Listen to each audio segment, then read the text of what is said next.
And what you're going to see is that the vast majority of the blood in that room is on him. It's on the left-hand side of his shirt and on the left-hand side of his pants. Be asking yourselves why. You're also going to hear Mr. Priest talk to you about the position of things within this bedroom.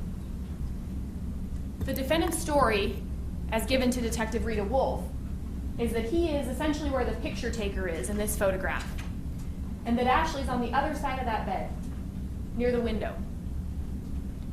The wall with the window covering is the wall facing north, and the tan wall, where the headboard of the bed is the wall facing east. And what you're going to hear him tell you is that without essentially any warning, she walked into that bedroom, she got her gun, she put it to the right-hand side of her head, and she pulled the trigger. Bullet passes through from the right-hand side of her head, out the left-hand side of her head, and through that brown wall just above the lampshade.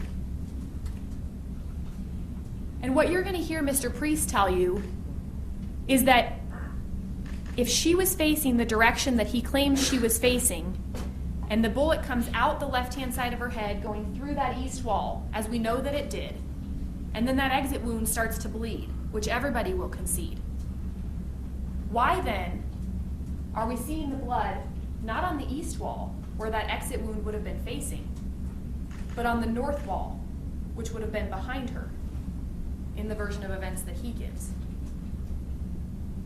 And be asking yourselves, how is that possible? How is it possible that that exit wound on the left-hand side of her head rotated 90 degrees after the bullet has passed through her brain? And is there any reasonable explanation for that other than somebody being in contact with her and rotating her body on its way down? Listen carefully to the testimony of these crime scene reconstruction experts, and listen critically.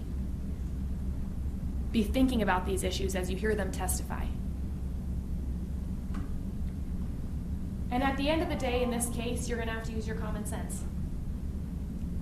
You're going to have to use your common sense to fill in the holes that, frankly, the science can't answer.